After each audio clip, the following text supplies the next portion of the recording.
ask all the tough questions of RonCapps first, right? Are you going to be the Dan Rather? Yeah, I'm going to be the, yeah, exactly. No, there's too many people here for the questions, but I'm going to ask it anyway, all right? Last year, you got the greatest thing in your life, -1, because you did not get to go and race at Eldora Speedway. Yeah. Where does it stand this year?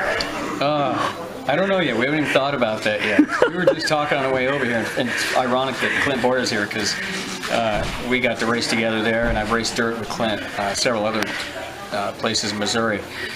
We're still working on it. I'd love to get back there.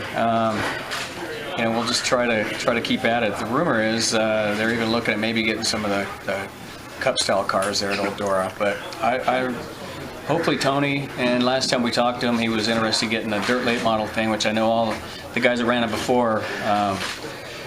Watching them win the Prelude, I remember the one night that Carl Edwards won. You know, we all hopped on a bus together to get back to everybody's airplanes, and you know, every Cup driver was on the bus and some IndyCar drivers, and you would have thought Carl Edwards had won the championship in NASCAR. I mean, he was ecstatic that he had won. That was a big, big deal. And Jimmy, when he won that night, so it just told you how big a deal it was for those guys to win that race and how exciting it was. So hopefully Tony will get something going again like that.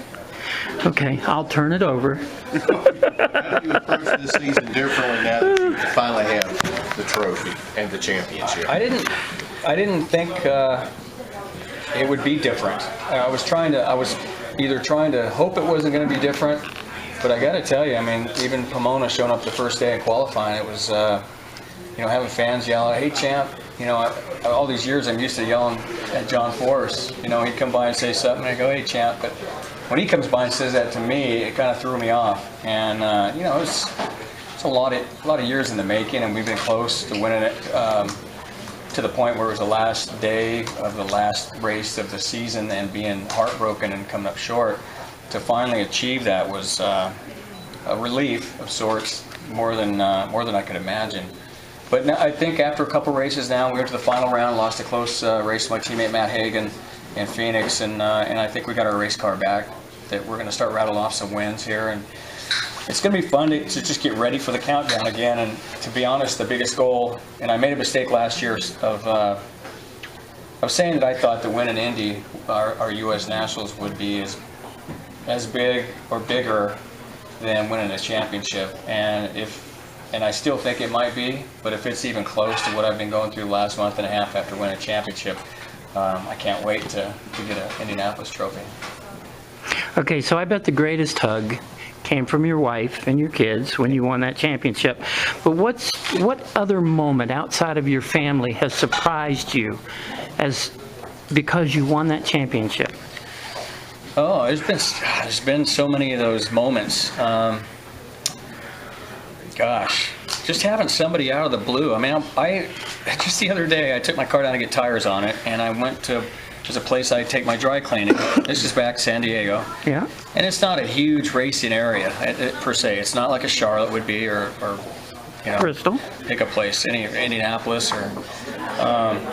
And so I walked about 2 blocks to where to pick up my laundry, and I was going to walk back to where I was getting my tires done, and I had 3 separate cars. A car pulled up to a stoplight, and I was standing at the stoplight in a busy intersection, and I had somebody yell out, "Hey, champ," as they drove around the corner, and it's just stuff like that would have never happened before.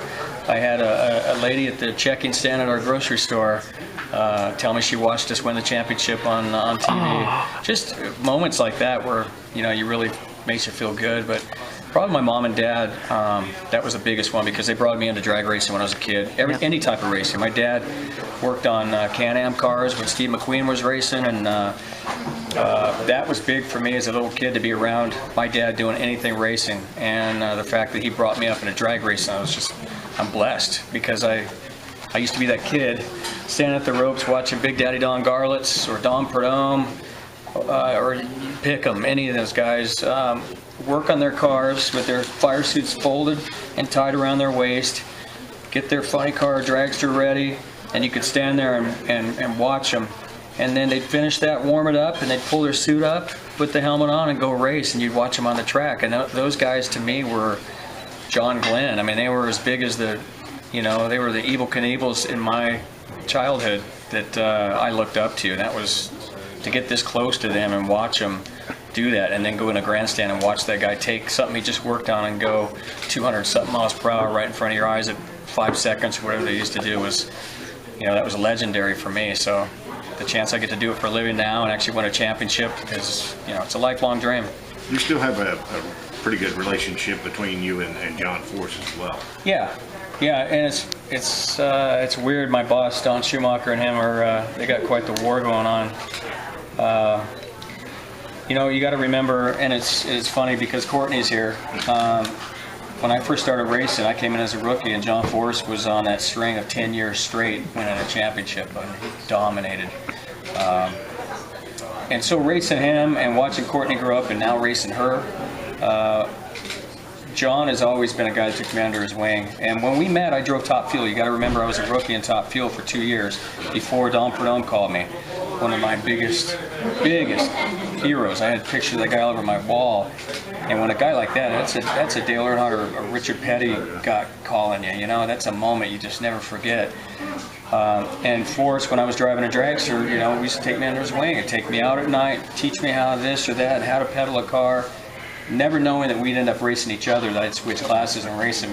And there's even a picture, ironically, and I used to talk about this all the time, there's a picture of him, years ago they did, when he was dominating, and it's still in our house, it's in right in our office, and he wrote it to a future champion. And you got to remember, I was a Top Fuel driver back then, so I wasn't racing funny car. And he wrote to a future champion, my buddy RonCapps, and it's from John Force. And I used to joke with him. I said, when I switched to funny cars, I joked with him all the time. I go, I'm going to win one because you signed it to me that I'm going to win one. So, that finally came true. Awesome. Tough moment for you. You may not like this question, I don't know. Very first race this year, final round, you got a red light. Only the second time in your entire career, tears in your eyes. How bad did that hurt, and how did you get over it? Well, I was over it till about 10 seconds ago when you mentioned it.